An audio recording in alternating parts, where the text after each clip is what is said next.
Shalom! Welcome to Understanding the World with Rabbi David Kaufman. I am joined in the studio by Mark Finkelstein from the Jewish Federation of Greater Des Moines, and we will be joined in a few minutes by William Daroff from Jewish Federations in North America, and I'll give a broader introduction to him in a little bit. But first, the world in 5 minutes. So the big news coming out of the Middle East today is that there evidently were some Israeli airstrikes against targets in Syria, including at the Latakia air base and at a site, at least one site, near Damascus. I don't know how many sites are involved in this, but there are at least 2 sites, which seem to have been storage sites for anti-aircraft missiles of various types, SA-8 missiles and S-125 missiles, which are both, Russian-made anti-aircraft systems that are used to shoot down Israeli airplanes primarily. I mean, that's who their major threat is. And that the report is that this weaponry was meant to be shipped to Hezbollah in Lebanon, but I think we can make the argument that even if it wasn't shipped to Hezbollah in Lebanon, that it was still valuable for Israel to take out because Israel doesn't want Syria controlling that weaponry either. That said, think about this for a moment. If Israel can go in and attack a Syrian airbase and a target outside Damascus, taking out weaponry provided by Russia to Syria, what was the problem with the United States doing something to enforce its red line militarily a few months ago? The Syrians aren't even thinking about retaliating right now against Israel, and here Israel goes in and does these things very overtly. So it's an interesting situation to bring up. In other places around the world, the situation with the Iranian nuclear program continues to escalate to a certain extent because there's now a belief that Iran could possibly acquire a nuclear weapon within a very short period of time, or at least enough enriched material to acquire a nuclear weapon within a very short period of time. And so that has put a new urgency on the discussions to lessen the Iranian enrichment capacity or even eliminate the Iranian enrichment capacity. And there's a pretty big gulf between the United States and Israel on this issue. I've mentioned this multiple times, not only about the timetable for needing to act, but about the purpose of the timetable. The United States not only could wait longer if it had the same goal than Israel can because of its weapons capability, but it also doesn't have the same goal. Israel's goal is to prevent the Iranians from acquiring the capability to create a nuclear weapon. That is different than the American end, which is not to allow Iran to acquire a nuclear weapon. And those two goals are already many months apart as far as when the timeline is that you need to react. Additionally, the United States has the ability to wait longer on either one of those timelines because the United States has more weapons capability than Israel does. So if Israel's got a shorter deadline and has less capability than the U.S. even at that deadline, then the timetable between the United States and Israel in needing to respond is significantly different. And I think that's affecting the conversations right now between the United States leadership and Israel, and we can talk to William Daroff about that in a little bit.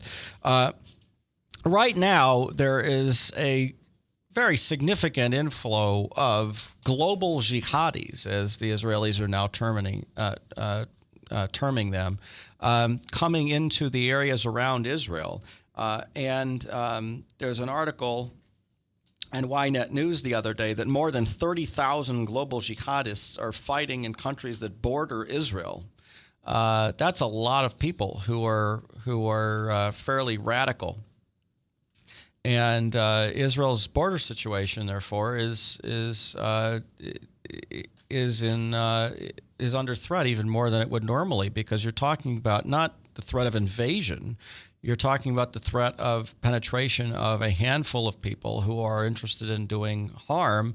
Even a handful of people, even one. You got to remember, one person with with bombs strapped to their body can kill a lot of people in a terrorist attack. So when you're dealing with 30,000 of those people, you're dealing with a very significant problem that needs to be addressed. So border security is a very big concern right now. On more domestic notes, there continue to be issues with the healthcare policy, and we've the Affordable Care Act here in the United States, and we've talked about this before about the need to reform our healthcare system. That the healthcare system has not been working the way it wants, the way we would like it to be, and needing to provide care. What's going on now is that there are mandates in the new healthcare law that mean that some existing policies can no longer remain in force because they don't provide all of the care options that are required under the new law. And many of those policies are therefore going out of existence as of December 31st. The problem is because people can't sign up right now because of computer problems and other problems on the healthcare.gov website. Those people who are losing their policies aren't necessarily able to get new ones very quickly. That may sort itself out in the next few weeks, and we hope that it does. But we could get to a situation that if it doesn't sort itself out fairly quickly, that Congress may well have to step in, and I don't know what they're going to do at that point, because you can't tell the insurance companies to reissue policies that don't exist. Because you've already told them they don't have to do that. And you can't have people then say, well, I should have insurance, but the government wouldn't let me get my insurance. Who's liable at that point for the health care? So that's a situation that is a real mess, and I'm sure we're going to hear more about it in the next few weeks if computer systems and sign-up systems for the Affordable Care Act don't get taken care of. There's much more to talk about with William Daroff, who we'll speak to after our break. This is Understanding the World with Rabbi David Kaufman. We'll see you in a couple minutes. From the RE/MAX Real Estate Concept Studios, this is Webcast One Live. I'm Brian Leach, owner and general manager of Service Legends. I brought along a couple of the home comfort heroes. Hi, I'm Tammy Wells. I am Nick Wondershide. I'm administrative manager I am the senior technician from Service Legends. It seems like every good thing, when you feel it to the bone that it's good, there's a lot of hard work put behind it. I don't think that you can fake it and have it turn out good. You know, if we seem like, okay, that's just weird, it's just a furnace, why would you believe so deeply in a furnace? It's not just that, you know, we want to show the world that you can have good service. Yeah, I mean, it's got to be, it's your home. You know, it's built into our daily trainings, it's built into our culture, that we're gonna do whatever it takes to have each client say they love us, period. That's why we spend all the hours in the training that we do. And if we guarantee it's gonna be a good experience for you, or else it's free, what type of work do you think we're gonna do? There is a guarantee. Temperature selection guarantee, fixed right or it's free guarantee, comfort guarantee, best value guarantee. All of these guarantees hold us accountable to ensuring that we exceed your expectations. And if for whatever reason we'd fail and we can't make it right, we guarantee all of those guarantees with a 100% money back guarantee. I mean, if you don't think that your technician can fix it right, are you gonna say that to a client? No. You don't have to worry about having a technician come to your house. We drug test, background check all of our team members. We put safe people in your home. Each and every one of our service techs, 400 hours a year in training. You tell it the minute they walk in the door. They know what they're doing, they've done their homework, and they actually truly care about what you want. Because at the end of the day, you're the person that makes sure I have a job. They're gonna be listening. They're gonna wanna know what your challenges are. Then they're gonna come and give you options, and you get to choose. If I'm there to help and I make it easy and painless, I did my job right that day. Well, when it comes to your comfort, safety, and your family, you know, you don't necessarily go buy the most expensive, but you get the most bang for your buck. Oh, it's worth it, because there's a lot of people that will find a way to get it to work right now and then leave and then come back, charge you again, and the cycle just repeats itself. So when I'm out there looking at the furnace, I want to find why it failed today. How can we change the part today with something that you're not going to have to worry about? Is it worth changing the part today? I mean, you can put a lot of money into a furnace. I can fix parts all day. There's good job security in that for me, but is it the right thing for you? I get a lot of the phone calls of after the technicians are there. They're just in awe. They're like, wow, you guys are great. I mean, I don't even know what to say. You guys are great. Everything you did was perfect. It was great. Keep going, though. I like this. Just give us a try. I'm going to take all the risk. I've got the time to make this right. I've got the support to make it right. Just check us out. And if you don't see the value in what we do, I mean, fixed right or it's free or 100% money back. enough said. Shalom. Welcome back to Understanding the World with Rabbi David Kaufman. I'm joined in the studio by Mark Finkelstein of the Jewish Federation of Greater Des Moines. And we were joined on Skype by William Daroff. Now, before I introduce William Daroff, I want to thank Dr. Ronald Bergman, Bergman Folkers Cosmetic Surgery and Spa, for their support of this show. Without their support, we wouldn't be able to have our show. So thank you, Dr. Ronald Bergman.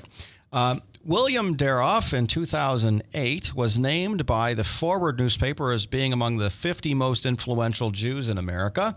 As Vice President for Public Policy and Director of the Washington Office of the Jewish Federations in North America, he is a leading advocate for the American Jewish community's agenda in the nation's capital. As the chief lobbyist and principal spokesperson on public policy and international affairs, William ensures that the voice of Jewish federations is a prominent force on Capitol Hill and in the executive branch. William Daroff, it's wonderful to have you on our show today. Thank you. It's my pleasure. Happy to be here in Washington to say hello to all my friends in Des Moines and across the country and the world.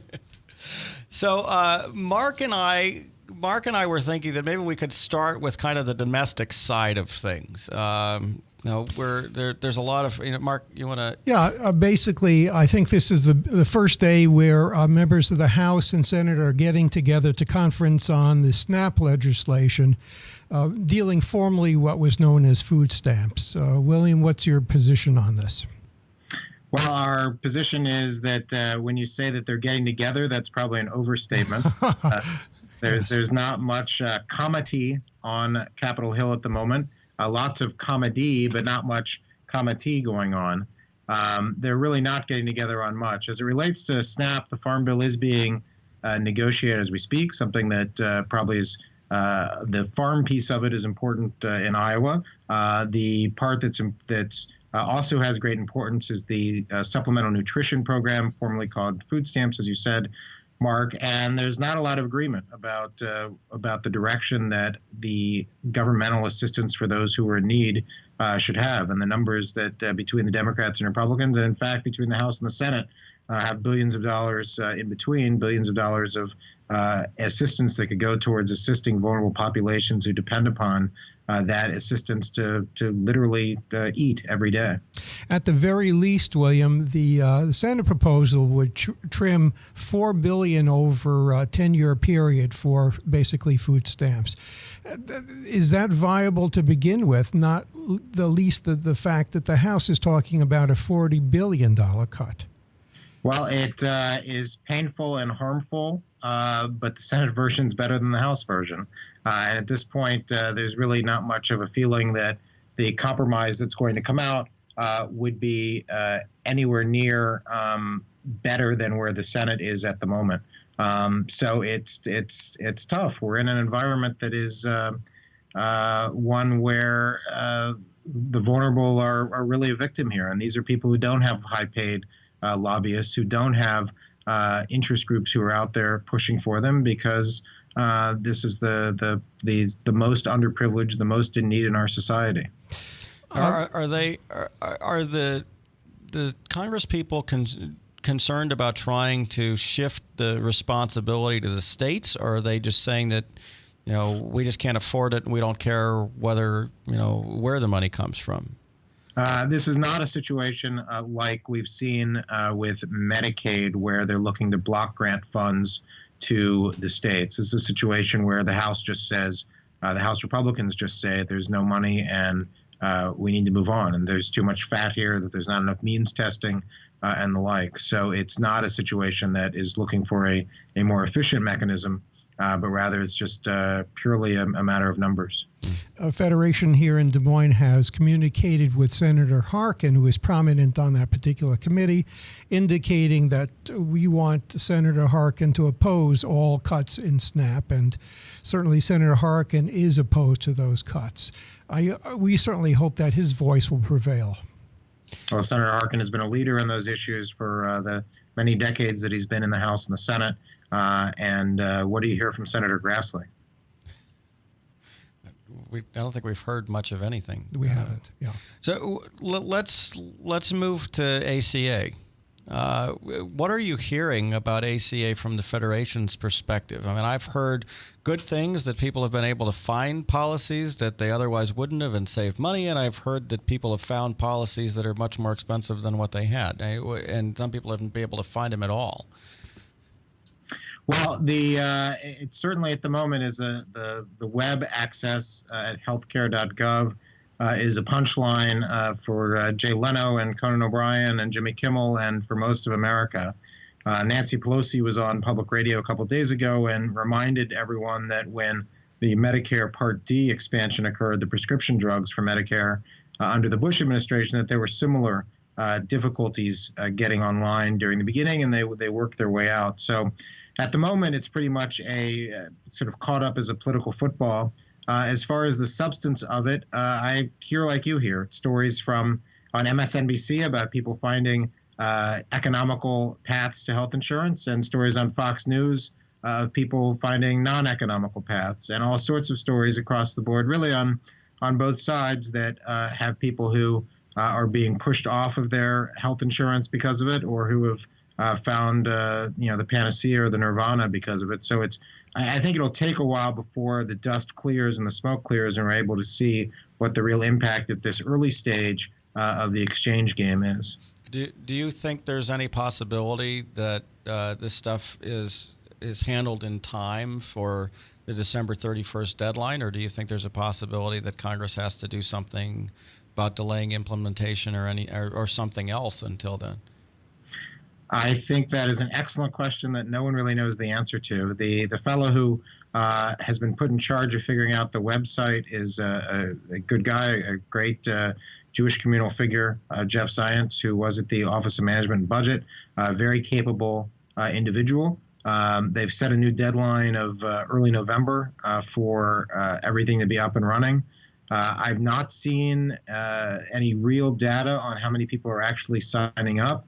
But clearly these sort of headlines would dissuade a lot of people from signing up, and particularly the people who are needed in order to make the economics work, who are the relatively healthy, relatively young folks, as distinct from those who are relatively unhealthy and relatively unyoung, who maybe would be more willing to keep pressing the return button or to keep pressing the refresh and to wait for the site to come live. So clearly there's some issues here that need to be worked out.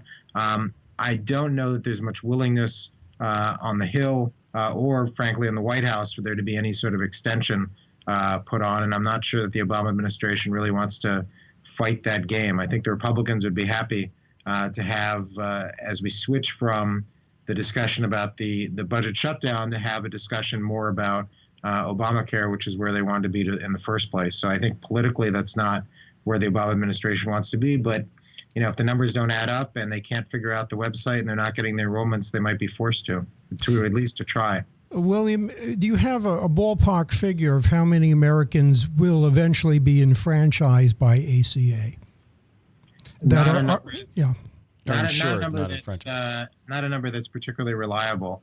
There certainly are estimates out there about how many uninsured and underinsured would become able to receive health insurance who weren't before, tens of millions of people. But unclear at the end of the day the extent to which this opens those doors for them. And one thing that is an interesting fact, we were talking about the vulnerable populations as it relates to SNAP, is that there are millions of Americans who don't have access to the internet. I know, Rabbi, you expect that everybody is watching this show right now via the web, but there are millions of people who are really in a demographic of folks who probably could use health insurance, who don't have the ability that we all have just to click on and get through. And certainly there are mechanisms in place, 800 numbers and the like, but still that piece of it, as we see with the census every 10 years, is a tough nut to crack as well. You think that the issue of pre-existing conditions is one of the benefits you think of ACA eventually? I think that there is widespread bipartisan agreement that the pre-existing conditions piece, as well as extending for children to be on their parents' policies, are two of the benefits that affect a lot of people and affect a lot of people positively, and affect soccer moms, affect suburban folks, Republicans and Democrats alike. So those would be two pieces that, notwithstanding Republican talk about abolishing Obamacare, which probably can't be done in one fell swoop, those are two of the examples that have widespread public agreement that I'm sure the Republicans would just leave alone. Let's talk about the stuff that happened today with Syria and Iran. Let's shift gears just a little bit. I know there was a discussion with some Jewish community leaders with the NSC about Iran, and then we have the Israeli strikes in Syria today. Can you give us kind of an update from your perspective of what's going on, administrative position toward Iran, Israel, and kind of Jewish community leaders? What's going on in that regard to those?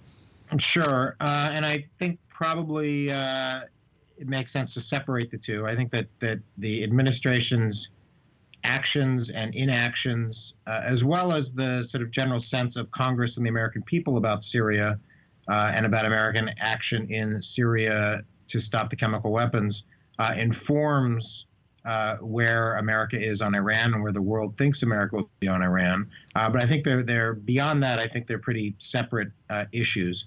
As it relates to Syria, all I know is what I read in the newspapers. As you said, the Obama administration, just as we were going on the air, confirmed to CNN that the Israelis were behind the missile attacks, the Israeli Air Force missile attacks that took out weapons that presumably were meant for Hezbollah in the south of Syria, heading towards the south of Lebanon. This would be consistent with other media reports, also not confirmed by the Israeli government, of the Israelis taking action to ensure that the Syrian civil war and the Syrian strife doesn't spread in a way that would bring negative consequences to Israel. Hezbollah is stretched thin. They're obviously closely allied with Assad. This would be a way of sort of Syria of Israelis putting up a wall and saying, do what you're going to do within your borders, just don't do anything that's going to impact our geostrategic positioning. So this sort of limited response, very targeted, is something that the Israelis have done now, as I said, 3 or 4 times, without there being any Syrian response or Lebanese response other than some griping. So I think that goes to show a recognition by the Syrians that they don't want, by Assad particularly, that he doesn't want to bring Israel into this, that he wants to fight on his own terms, on his own territory. As it relates to Iran, as you said, there was a meeting yesterday that media reports have talked about, that the National Security Advisor and key members of the National Security Team met with key leaders of the Jewish and pro-Israel communities to talk about Iran. There was some talk this week where there was sort of veiled differences between statements by, or not so veiled differences by statements by Prime Minister Netanyahu and Secretary of State Kerry, where they were going back and forth without mentioning each other's names about exactly where some red lines are and what direction the Israelis would be comfortable with the negotiations with Iran going. And so to take a couple steps back, the idea behind the very severe sanctions regime that has been imposed on the Iranians has been one that has been focused on trying to ensure that the way that the world brings about the denuclearization of Iran, is through non-military means. It's through sanctions, through diplomacy. The idea has been for the last 5 years or 6 years, starting with the Bush administration, but really kicking it up under the Obama administration, has been that by taking a noose around the economic lifeline of Iran, you would force them to come to the table, force them to diplomatically come up with a solution. And then as a last resort, with everything being on the table, having the military option being there if the sanctions didn't work. Well, where we appear to be is at a place where the economic sanctions are having great impact. There's very little hard capital, hard currency in Iran. We see this presumably with the so-called moderate Rouhani winning election is being interpreted as being his election being interpreted as being an outlet by the Iranian people seeking out compromise, seeking out a new economic future. But that therefore is the motivation behind Rouhani coming to the table. So Rouhani came to the UN a few weeks ago, and unlike Ahmadinejad, was talking peace, singing Kumbaya, looking very Western-like. And so the Obama administration saw that perhaps there was an opening here to have conversation with the Iranians. So, and they've had that conversation. They had a conversation in Geneva at the beginning of last week. There will be another set of conversations in 2 weeks as well, continuing this P5+1 conversation. The permanent members of the UN plus of the UN Security Council plus the European Union, which have gone nowhere thus far. So on one way of looking at this is the sanctions have been about trying to come up with a diplomatic solution so that there doesn't need to be a military option to stop Iran from developing a nuclear capacity. The other way to look at it is that Rouhani 10 years ago was involved in the nuclear program in Iran. He actually wrote a book that Prime Minister Netanyahu has been carrying around with him for the last 3 weeks, talking about subterfuge and talking about how you lie in order to push forward with your nuclear agenda. And so there's a feeling that that even if Rouhani is Thomas Jefferson in disguise and or a pacifist of some sort, that A, has a history of lying, and B, he's not really the guy who's in control, that it's a supreme leader, Ayatollah Khamenei, who is the leader, and that there's no real sign that they're changing directions here, or that the Ayatollah is not as hell-bent on destroying Israel and increasing Iran's positioning within the region. And so the Israelis are saying, as is the pro-Israel community here, as is much of the Republican and Democratic powers in the Senate, are saying the United States don't give up anything, don't allow them to take half measures, because it's just a mechanism for the Iranians to, through subterfuge, continue to develop their centrifuges. Well, William, you were talking as well about the decreasing time span before it would be possible for the Iranians to put together a nuclear weapon. Has that been taken into account by Secretary of State Kerry, and if so, how? So the clock is ticking. We don't know exactly how those of us who don't see the intelligence, don't know how far away the Iranians are from developing a nuclear capacity. We hope that the United States government knows. We hope that the Israeli government knows. We hope that NATO knows, that the forces that are out there who would prevent Iran from developing a nuclear capacity have that sort of intelligence. I am told that the intelligence is out there and that we can be confident that both the United States and Israel know what the Iranians are up to with some pretty good clarity. That being said, it's a question of, I think the Netanyahu approach is a sensible approach, which is don't provide them any confidence building measures, don't provide them any pats on the back for making meaningless gestures, force Iran to do what Iran must do, which is to totally abolish any sort of ambitions for non-energy nuclear capacity, such as provide them with nuclear fuel for energy if for some reason this very rich petroleum state actually does need nuclear energy, do what the Canadians do what the Mexicans do, and have them import nuclear fuel that can't be used militarily, have them totally abolish the sites that we know about, and to allow for unscheduled, verifiable, and comprehensive inspections by the IAEA. That it should be all or none, because this is the sort of thing that you don't want to get to the place where the Iranians are one turn of the screw away from having a nuclear capacity, because by that point it's too late. And you only need to look at North Korea to see how crazy a crazy leader can be, and how when the North Korean dictator blows his nose, all of the world's powers come forward with a Kleenex.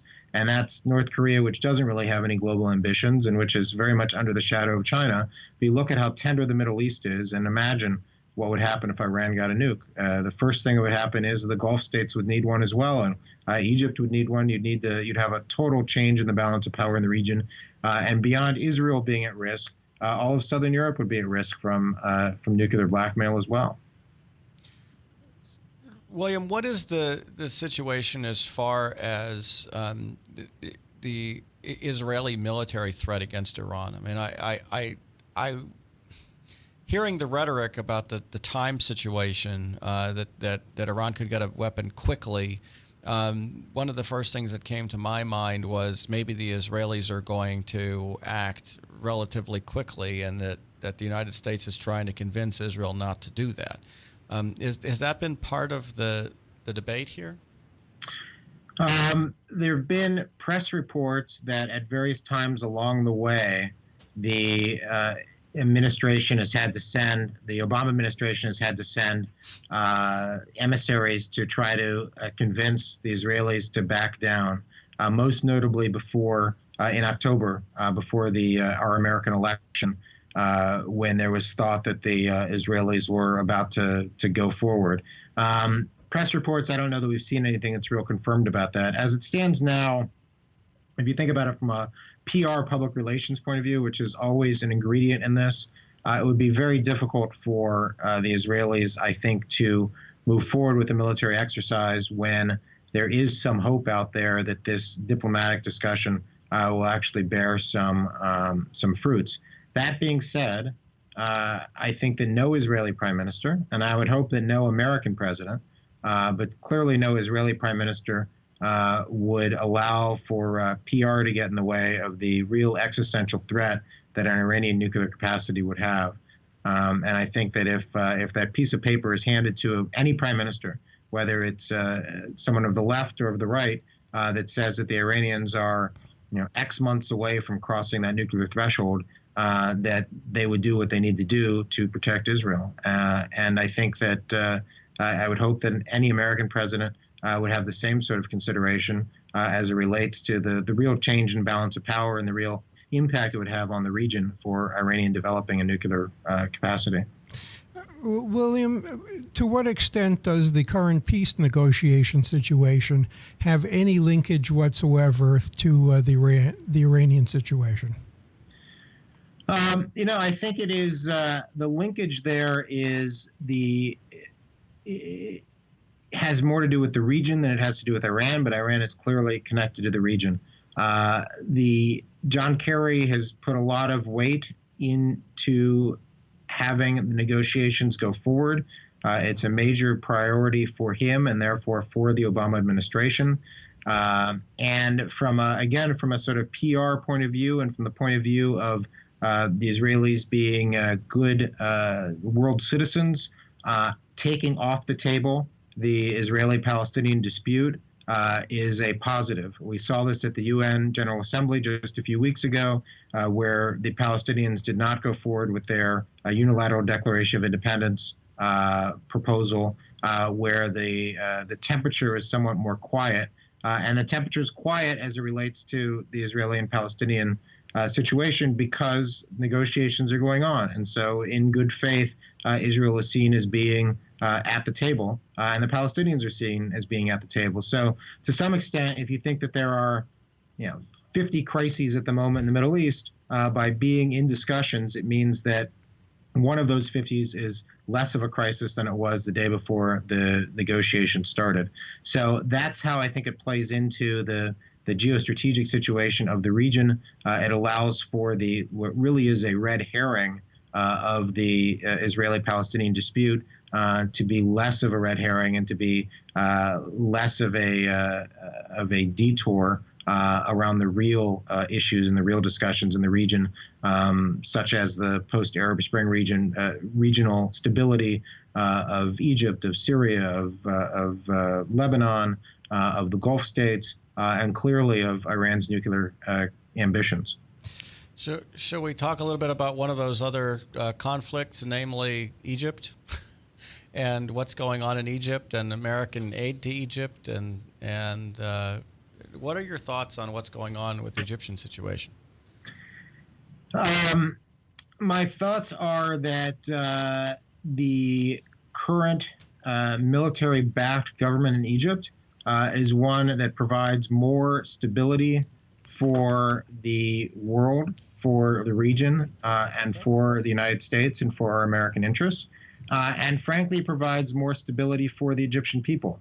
This is not a typical military coup where a colonel or a lieutenant comes out of nowhere and for personal gain or for tribal gain takes over, shoots the prime minister, and becomes the unelected dictator. This was, as we saw in the days and weeks leading up to the end of the Muslim Brotherhood's rule of Egypt, very much a popular revolt. We saw many demonstrations by the same people who had been at Tahrir Square, mostly, who were saying, this is not what we signed up for. We did not sign up for having this radical Muslim identity, pushing aside any sort of secular identity in Egypt. We didn't sign up for Coptic churches being destroyed. We didn't sign up for the economic hardship that came about under the Muslim Brotherhood's one-year rule. So it's not a typical coup. That being said, there is American law that says that when there is a military coup, the American aid, American military aid, can't go to the country that has had the military coup. One thing that is interesting about the law is it doesn't define precisely what a military coup is. Lots of good lawyers in this town who say, it's not a military coup with a capital M and a capital C. And so as a consequence, the administration, I think rightfully, decided not to cut off this new burgeoning government. And you'll recall that while this burgeoning government was taking over from the Muslim Brotherhood, among the people they were most upset about in the street was the United States and America, because of the support that we had given for the overthrow of Mubarak and therefore for the Muslim Brotherhood coming in. And so if the United States was to continue in that direction of showing support for the Muslim Brotherhood and against the current government, in total, it would not be good for American interests and wouldn't be good really for the perception of America on the street in Egypt. So what the United States has done is taken some measures to ensure that the message is delivered, that we're not thrilled with the mechanism by which this new government has taken over, but not in a way that really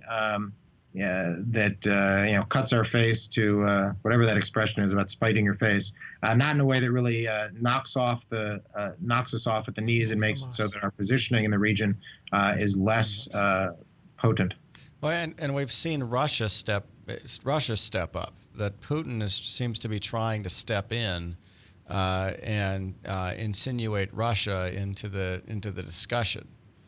It's been fascinating to watch Putin at play here. Forbes magazine yesterday, with their list of the world's most powerful people, last year Barack Obama was the world's most powerful person according to Forbes. This year Obama has moved to number 2 and Vladimir Putin has moved to number 1. These lists, that's true. These lists are mostly just generated to get headlines or to get hits on Twitter or the like. But it's true that Putin has had a very interesting year, and his role in Syria, his role in the Middle East, his role across the world has been one where they're definitively trying, I think unhelpfully, to re-exert Russian influence in the world, to look back at where they were as a Soviet regime when we had a bipolar world where there were two superpowers, to look back at their sort of fantasy-like view of where the Russia was under the czars, and to try to sort of recreate that. And he's done a pretty good job of reasserting themselves. I think not to the benefit of the world order. And clearly, this is another place where they're just trying to get involved to stir up trouble. Now, William, what is your reaction to both the prisoner release that was demanded of Israel to get this peace process moving, and also Israel's response or at least seeming response of going ahead and approving housing construction and some expansion of settlements, particularly Ramat Shlomo, which was a problem with Vice President Biden's visit a couple of years ago, I believe. Yeah, so in order to get the Palestinians to come to the table, the Israelis agreed to, I think, 4 sets of prisoner releases. We've now had the second set just happened this week. These are Palestinian terrorists who've all, with this current set, they've all been in jail at least 17 years. They are people who committed acts of terror before the Oslo process began, for whatever that's worth. So they're people who are not 20 years old and spry, but they're people who are more our age, and so maybe less of a danger, God willing. They are. It's very troubling, and if you watch the press reports, you see family members of those who were killed in the 80s wondering why these murderers are now free. And particularly for a Likud government, for a right-wing government like Netanyahu's, to allow these people to be free is very troubling. And you see a lot of consternation in Likud circles about this. But I think it goes to the point that, and something that Netanyahu has not gotten much credit for, which is that he's willing to make some sacrifices for peace. These are people that the security apparatus in Israel has decided do not cause a present danger to Israeli society, probably because of their age or because they've been watched, and I'm sure they will continue to be watched going forward. And that if this is what it takes to get the Palestinians to come to the table without precondition, he was willing to do it. Now, you mentioned that coincidentally, perhaps, a few hours after the release, it was about midnight was the release, and about 6 hours later, or 6.5 hours later, was the announcement that a couple 2,500, I think, units in eastern Jerusalem were approved for development. What distinguishes this from the set that you talked about when Vice President Biden was there that caused a great commotion is that everybody knew about it in advance, that the Israelis told the United States government ahead of time this was going to happen. The Israelis told the Palestinians this was going to happen. So it didn't come as a surprise. It didn't come as sort of looking like the Israelis were speaking out of both sides of their mouth. And I think there are a couple messages that it sends. One is it certainly sends a message to the base of Likud, of Netanyahu's political base, that Greater Israel continues, that we're talking here about Jerusalem. We're not talking about a caravan on the middle of a hill surrounded by Arab villages where there are no Jews anywhere nearby. And I think it also sends a message. So it sends a message to the base, and I think it also sends a message to the Palestinians that Israel will continue to have this sort of natural growth until they really are serious about coming forward with some sort of agreement. Yeah, I think that the number that I see on the article by JTA is 5,000 settlement units. So this is a pretty big expansion. But yes, I mean it's been planned, as I understand. Mark, did you want to? Well, the American press coverage, for instance, about the release of the prisoners, unless you get past the titles themselves, you don't figure out that these prisoners were all convicted of murder or attempted murder. William, in general, what is the U.S. press doing in terms of trying to explain a situation where Americans can understand a balanced view of the situation? Well, you guys are members of the press at this moment, aren't you? This would be one way. It's an impossible question. And as the three of us, and I'm sure your viewers are people who follow these issues pretty closely, we get very frustrated by what we read in the New York Times or the Des Moines Register or AP or Reuters or see on AP on CNN or the like. I think that it's important, though, to recognize that most Americans don't follow the news as closely as we do.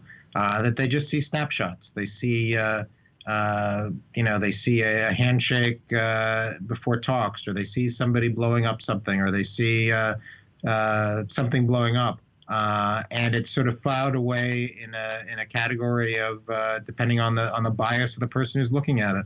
Either those Israelis are up to no good, or those Arabs are up to no good, or somewhere in between. So I think it's difficult to hope that the New York Times would have better coverage, or AP would have better coverage, because these things are really complicated and difficult to do in 250 characters or in 1,000 characters, and it's the sort of thing that you learn over a lifetime. That being said, I think it's safe to say that Bibi Netanyahu will never get a fair shake out of the Western press. He doesn't really get a fair shake out of the Israeli press either. And I think that that's really the, as they would say, the cross that we all have to bear. Let's talk really quickly about the Sharansky proposal, which is something that I think affects the American Jewish community in particular, as it relates to Israel and how that's being covered. What are your thoughts on the Sharansky proposal? And we're talking about the solution that would allow for progressive worship in the Holy Basin, as they say, not necessarily the Kotel Plaza, but near the Temple Mount. I had Phyllis Chesler on my show a couple weeks ago, who's vocally outspoken against the Sharansky proposal, because she doesn't believe that it supports women's rights, and she doesn't believe that the Orthodox should control the site and all. What are your thoughts on the Sharansky proposal? So I think it's a difficult situation, but I think the Sharansky plan, which is something that the Jewish federations of North America have been front and center in getting the attention of the Israeli government on, to recognize the way that this creates a division here between American Jews and Israel. If you think about Israel, and I know you both have been there often, and I'm sure that most of your viewers have as well, or many of them have been, and if they haven't, they should go right now. They should jump on a plane and come to our General Assembly, which is a week from Sunday in Jerusalem. Go to generalassembly.org for details. That most Israelis don't really know about the conservative movement or the reform movement or the Masorti movement, as it's called there. But rather, there's sort of two brands of people or three brands of people who are worshiping in Israel: the Haredi, the ultra Orthodox, the modern Orthodox or the religious Zionists, and then really what we would call those sort of secular average Israelis who have a synagogue down the street, who know all the prayers, but really, if they show up on Yom Kippur and Rosh Hashanah, that might be just about it. And there's really not a space in Israeli civil society for what we would call the reform movement and the conservative movement. They just don't exist there. And so as a consequence, when we, as we're walking to the Kotel, to the Western Wall, are not able to hold hands with our wives or our daughters the way that 90% of synagogue-going Jews in America do, the Reform and Conservative Jews, the Israelis don't get that is not normative, and that's something that we as Jewish federations have tried to ensure that the government gets, that this is an issue that really has meaning here in the United States, even if it doesn't have meaning for most Israelis. That being said, there clearly are Israelis who would like to pray at the Kotel in a number of different ways. The Women of the Wall are interested in women being able to wear tefillin, to read Torah at the Kotel. There's also a movement afoot to try to have it so there is not the division of genders, where men and women can pray together at the Kotel, can hold hands the way that we can in a Reform and a conservative synagogue here in the States or in Israel. And so what the Sharansky proposal does is it creates a separate part of the Western Wall Plaza over the area that's called Robinson's Arch now, which is just as you're looking at the Kotel, just to the right, that would be at the same exact level as the current plaza, where the Kotel, where the wall itself is there, and where there would be free range davening, free range praying in a pluralistic way, like we have in Reform and conservative synagogues. I think it is, and it would not be, the Sharansky proposal has it so that part of the plaza would not be under the authority of the rabbi of the Western Wall. It would not be under the authority of Haredi authorities, but would rather be under the authority of the government. I find the proposal to be one that, given all the complicated factors that are involved, is a great Solomonic compromise. And it's one that the Reform movement has signed off on, that the conservative movement has signed off on, that many elements in the religious Zionist camp have signed off on. And it's really a way to sort of lessen the temperature here, so that when people come to the Western Wall Plaza, they'll have a decision to make. The same way that you decide, do I go to Chabad on Saturday for Shabbat, or do I go to the Reform synagogue? Do I go to the Orthodox one? Do I go to the conservative one? When the idea is that when we go to the Western Wall Plaza, we'll have a decision to make. Do I want to pray just with men? Do I want to pray just with women? Or do I want to pray with men and women together? And this is an issue that, particularly with the thousands of birthright kids who are going to Israel, who don't know from this separation of genders, with the soldiers and others who really are not as attuned to these sort of Orthodox strictures. It's a way of making it much more open and really waving a banner that we as a federation system do, which is come to our tent as a Jew, not as an Orthodox Jew or a Reform Jew or a meat-eating Jew or a vegan Jew. Come as a Jew, and you'll be welcome. And that's exactly what the Sharansky proposal is all about. Yeah, I think the statement is "Come as Jew are." That's exactly the statement. I think that Natan Sharansky, when he presented that to the cabinet, that was the verbiage he used. Come as you are. That's good. Well, William, can you address the Pew study? What do you make of it? How valid is it? And what do we learn from it? You know, it's obviously another complicated question. The part of it that we knew and know is that there is a crisis in American Jewry. But this is something that is not a shock for anybody who is engaged in American Jewish life, knows that there are many people who are disconnected, many Jews who are disconnected from Jewish life, who should be connected. And so on the one hand, it's a wake-up call, and wake-up calls are good. This is brought a lot of attention to look at various solutions that could be out there towards reviving Jewish life and trying to get folks more engaged and involved. On the other hand, it's not as though we've just been sitting on our hands and ignoring this. David Harris from the American Jewish Committee, when he's talked about this, reminds us of a cover of Look magazine from 1963 that talked about the vanishing American Jew. And David then goes on to say, 50 years later, the American Jew is still here, but Look magazine has vanished. I think that is a point to take, which is that this is a good wake-up call. There's some data in it that's important and interesting and engaging, but it's not as though we were all on Mars and this is the first time we've seen it. We've seen this before, and it just means that we need to really focus on figuring out how to build Jewish life in America, how to rebuild Jewish life in America, and to figure out what it is that makes our Jewish communities tick, and what it takes to really get them to be redirected and focused in a way that will ensure that our children and grandchildren have a vibrant Jewish America. The Des Moines Jewish community just dedicated a new Holocaust memorial.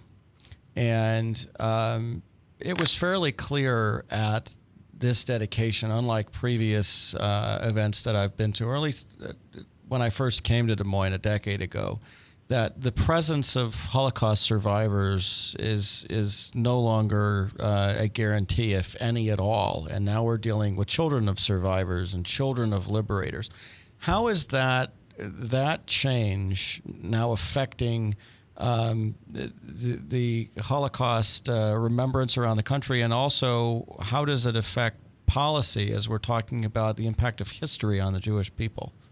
It's as someone who goes to a lot of Holocaust remembrance events myself, and who really came into Judaism through the study of Eastern European Jewry and the Holocaust, it is troubling and it's sad that our children and clearly our grandchildren are not going to hear the stories live of survivors talking about what they experienced. What they will do, though, thankfully, thanks to places like the Des Moines Holocaust Memorial, thanks to the U.S. Holocaust Memorial, thanks to Yad Vashem, thanks to the Spielberg Project, and thanks to technology, there's a great deal of testimony that is out there, real live testimony of people, so that, again, we can be in a place where we never forget. To connect this with the Pew study, one of the interesting pieces of data that's in the Pew study is that over 70%, the number one answer, over 70% of American Jews, when asked what's the most important thing about being Jewish, said remembering the Holocaust.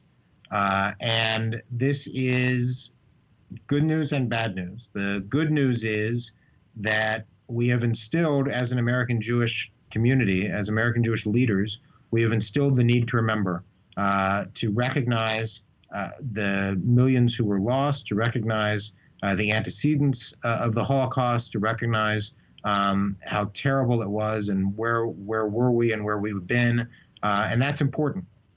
Much better than the opposite if just 50 some years later or 70 years later we had forgotten. The bad news, though, is it's not a lot to build an American Jewish community on.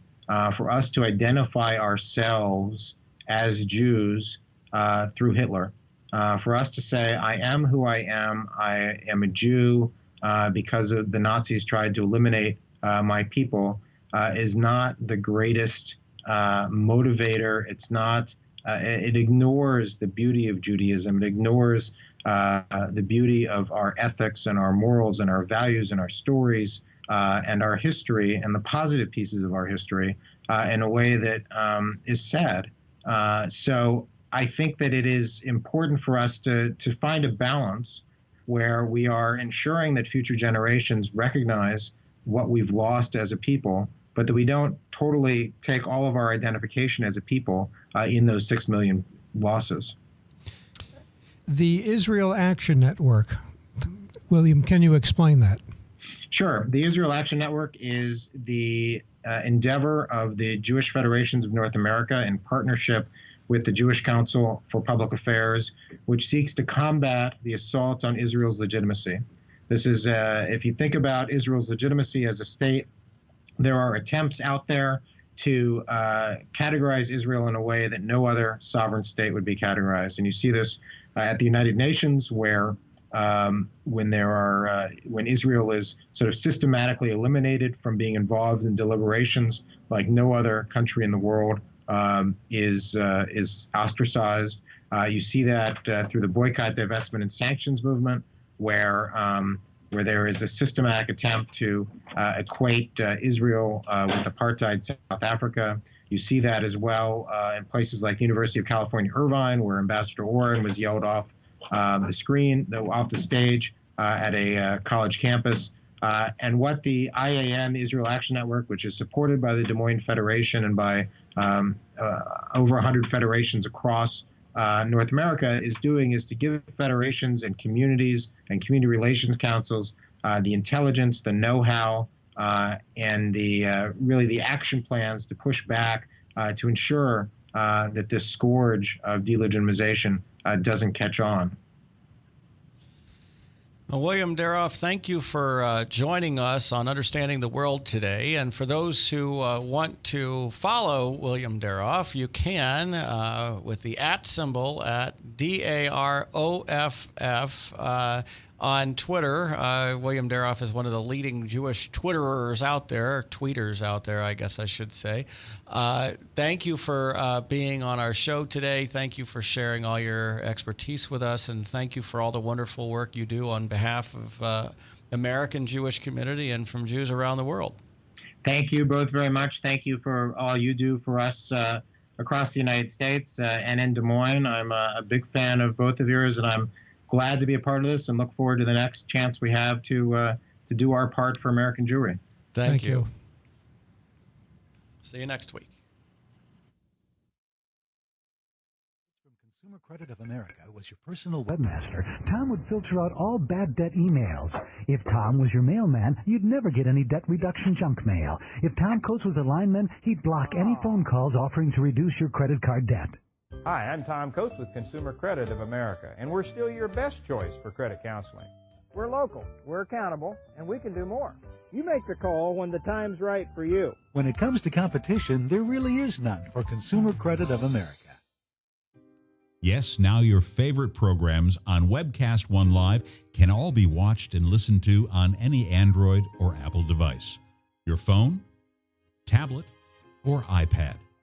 Yes, your favorite shows on Webcast One Live are available live or on podcast wherever you go.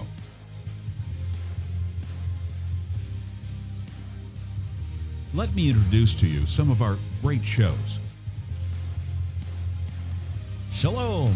Every week on Understanding the World with Rabbi David Kaufman, we'll talk about issues in the Middle East, issues related to the Jewish tradition and religious traditions in general, and keep you up to date on exactly what's going on around the world. You may know some of the story, but you haven't heard all of the story until you've heard it on Understanding the World with Rabbi David Kaufman and our special guests we have on every week. Hi, I'm Doc. You listen to me every Tuesday from 6 to 7 p.m. on Doc and Lefty radio podcast program, where we discuss all the relevant topics of the day, including state, local, and national politics. My partner in crime, Lefty, often likes to have a little bit of conservative justice served upon him, so please turn in for the fireworks every week from 6 to 7 p.m. on Tuesdays at webcastonelive.com. Thank you. So when you want to watch your favorite Webcast One program, remember, there's an app for that.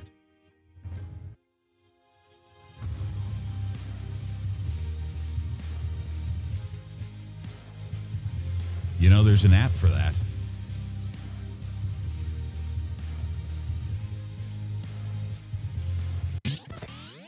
From the RE/MAX Real Estate